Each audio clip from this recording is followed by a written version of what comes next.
I strongly appeal to all concerned to stop this call for a separate Mindanao.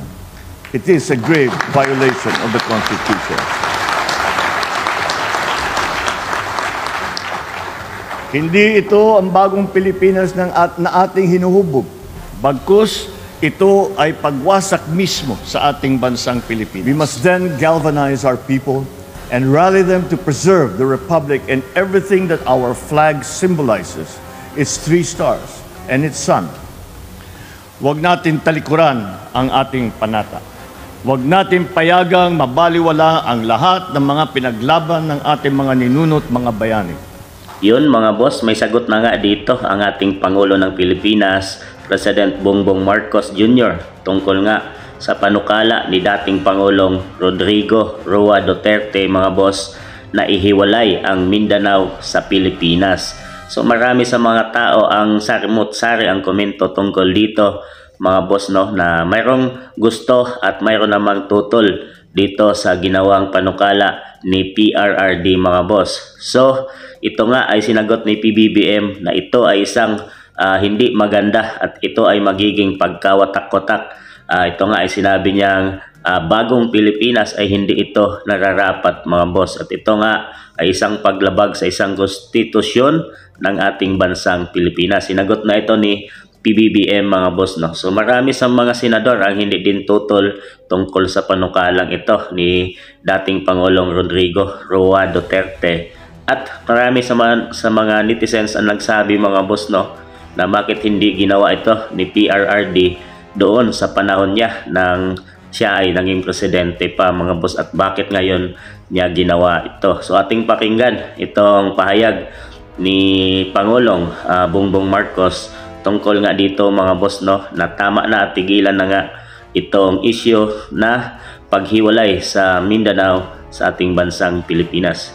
The commemoration of the Constitution Day this year comes at with such propitious timing.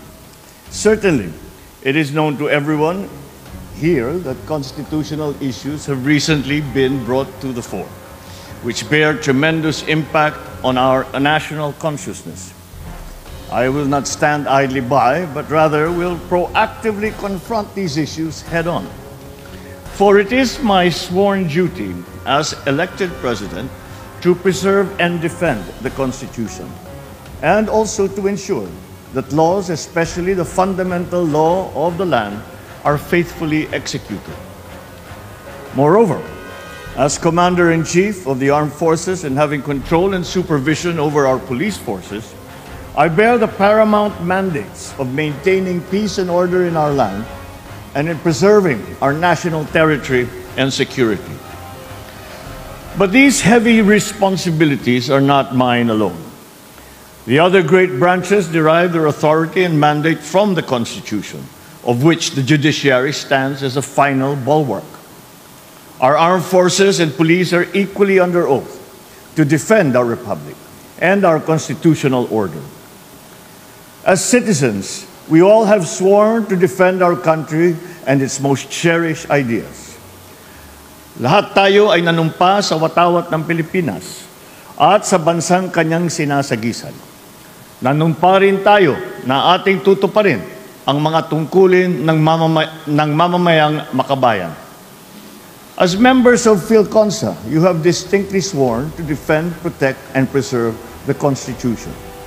You also vowed to propagate and promote obedience to the Constitution as an integral part of the people's adherence to law and order. My predecessor has once declared before this august body that the Constitution is our unifying factor. Painstakingly, our progenitors have made this pact for us to be one and united. Once we start to destroy the Constitution, there will be a breakage in our society. So it must be. So we must also honor our word. Let us not betray the sacred oath that we have made. We must safeguard our Constitution's primacy and adhere to its provisions, procedures, and precepts. As citizens, we have inherited and assumed these for the sake of the continuity of our nation's legacy.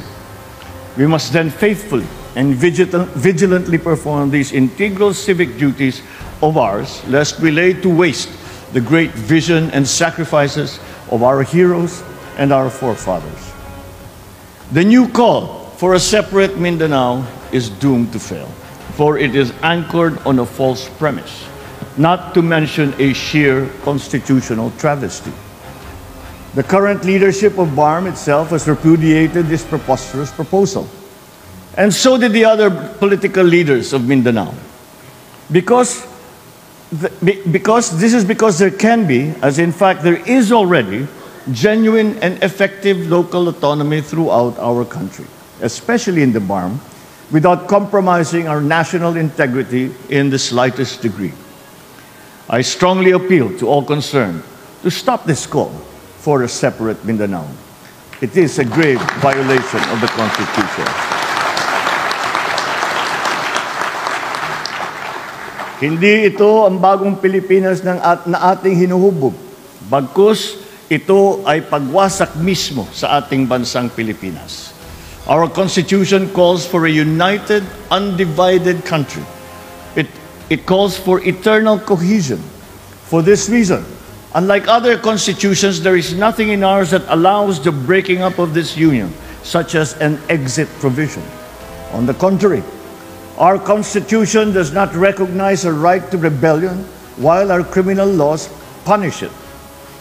Government has sternly enforced these laws to the letter and spirit, and this administration will be no exception. I have said it before, and I will say it again here. Our national territory will not be diminished, even by 1 square inch. We will continue to defend it against any and all threats, external and internal. We will not allow even an iota of a suggestion of its breaking apart. On this part of the Constitution, there is simply no dynamism or flexibility. This is my guarantee, not only throughout this term, but up to my dying breath.